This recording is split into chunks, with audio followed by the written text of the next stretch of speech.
I'm excited, very excited for our next speaker, Robin Chase. She's co-founder of Zipcar and Venium.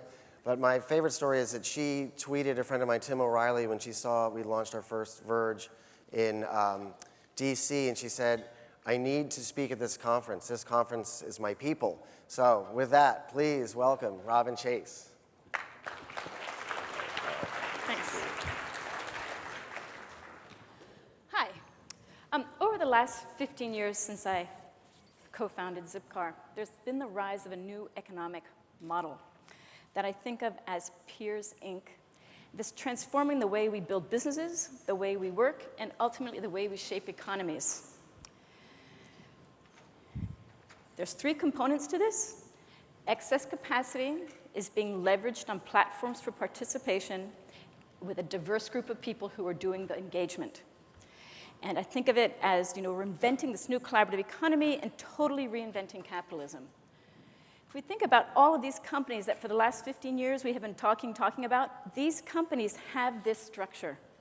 They're all leveraging all of this excess capacity, and without us as participants, they would not exist.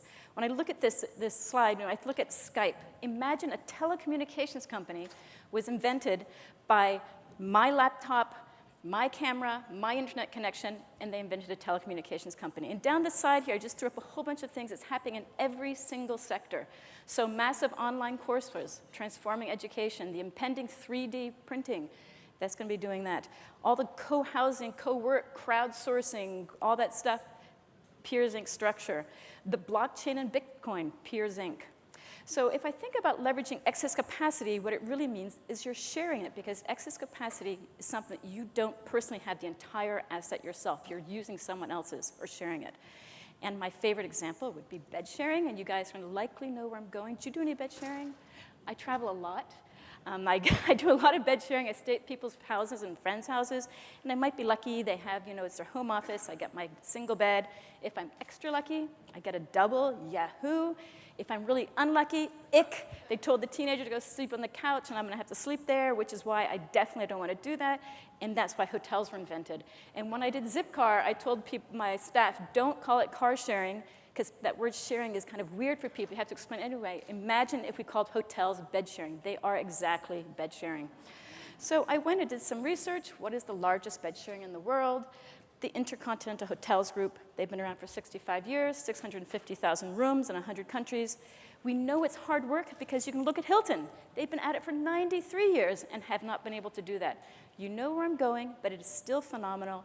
Airbnb, in its fourth year, had 650,000 rooms.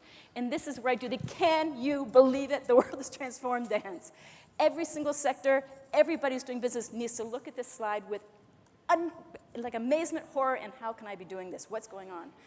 Couchsurfing in its 9th year had 2.5 million rooms available for people to stay on. So the question is, why is it happening? And I look and think, why did we ever invent companies? Why did we invent governments? What was the point? We invented them to do things that we as individuals couldn't do. And so what are those things? If it requires large investments, this can cost millions of dollars. Don't ask me, Robin Chase. I don't have millions of dollars. If it's going to require lots and lots of different kinds of intelligence, I'm really smart at 2 things. It takes 10. Forget it. If it's going to require something that, lots of standards and this real consistency, I can't tell you guys to wear short pants. You're not going to care what I say. I don't have the strength and the bigness behind me to make it happen. These are typically bound up together in a brand promise. I think of them as global. Individuals, what are they really good at?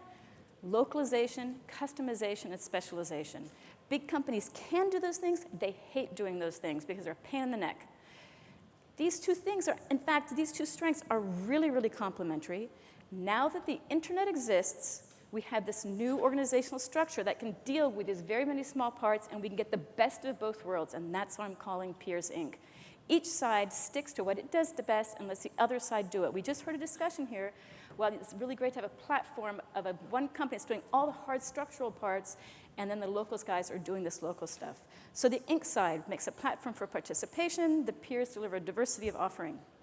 I think they're bound together in a little yin-yang, very complementary and symbiotic. You have to leave enough on the table for the other side to participate, swimming in the sea of excess capacity.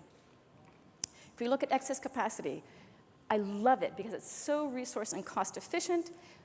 How do I define this? Something that already exists, it's already been paid for, but there's more value there. So if you find it, how do you harness it? Number one, you can slice it. So if you think of Zipcar, we took this big asset and we let people just buy what they wanted.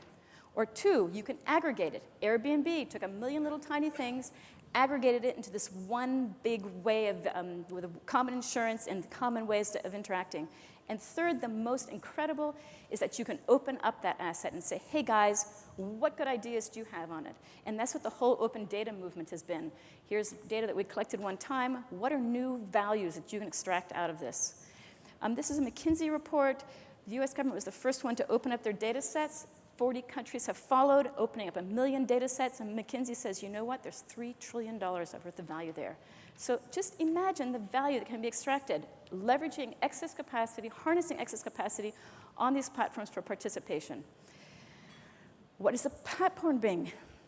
What does the big side do? It organizes all the small parts and makes the complex very simple, and it gives the power of the corporation, the power of the large, it hands that to the individual. And these things can scale because they're platforms. Platforms can give you that economies of scale. Here's Etsy. This growth curve is incredibly typical for what's going on here. It takes a long time to get your platform right, but once you get the platform right, everyone can co-invest. Here's BlaBlaCar, real ride sharing. I'm going from Paris to Brussels in my own car with 3 empty seats. You can see the incredible curve. Today, they are moving 4 million people a month without having laid a track, bought a train car, bought an airplane. It's the same as 10,000 high-speed trains, 10,000 747s. Phenomenal, leveraging excess capacity. So what do the peers do? They deliver diversity, and I want to say I used to think diversity, blah, blah, blah, I'm politically correct, I say diversity. I can tell you now fundamentally it is the reason why this model is so phenomenal, because they deliver incredible innovation and creativity, resilience and redundancy. The smartphone and apps is an example of this. The smartphone is the platform for participation. All of those apps, we've now seen 2 million of them since smartphones were founded 7 years ago. How can that possibly be so? Because all of these individuals brought their own unique life experiences, their ways of work, their ways of thinking, and they could come up with all these novel ideas, yet they didn't have to be incredibly clever. It's much harder to build a smartphone than it is to build an app. And they also could leverage the cost of that smartphone. I bought the smartphone one time for $600. All of these other apps, except for the first 2 or 3, are getting my purchase for free. They're leveraging that technology. So why do I love this? This organizational structure delivers what I think of as 3 miracles. I want to depress you before I tell you the miracles. Yes, you guys all know about climate change, but I feel like there's climate change realists, and I want to make you very real. This is World Bank's report. 4 degrees centigrade is how much global average climate change we'll have by 2100 if every country does everything it promised to do. That's 7 degrees Fahrenheit. What does it feel like to move forward 7 degrees? Where I live in Boston and across North America, the last ice age, which was the last time it was minus 7 degrees, was under several kilometers of ice. So if you want to know what it feels like to move forward that amount, picture yourself and across California and across the Middle East being under a mile of ice to today in 20,000 years. We're doing that in 85, the forward side. So while we're sitting nicely in this room, I want you guys to have the fear of God in you, like this incredible urgency. We're sitting here in this crazy world that we're so schizophrenic. And so my friend Bani Banerjee has this great sentence. You can't solve exponential problems with linear solutions. And we have been trying to solve climate with these darn linear solutions. And I said, you know what? Try Piers Inc. So let's talk about these miracles. Because we're leveraging excess capacity, we can defy the laws of physics. If in 2000 I had said to you guys, hey, you know what? Instead of starting Zipcar, I'm going to build the largest hotel chain in the world. I'm going to do it in 4 years, 650,000 rooms. Everyone would have said, physically impossible, Robin. Here is what business as usual asset building would look like. This is the pace at which you could build those hotel rooms. Here's Airbnb.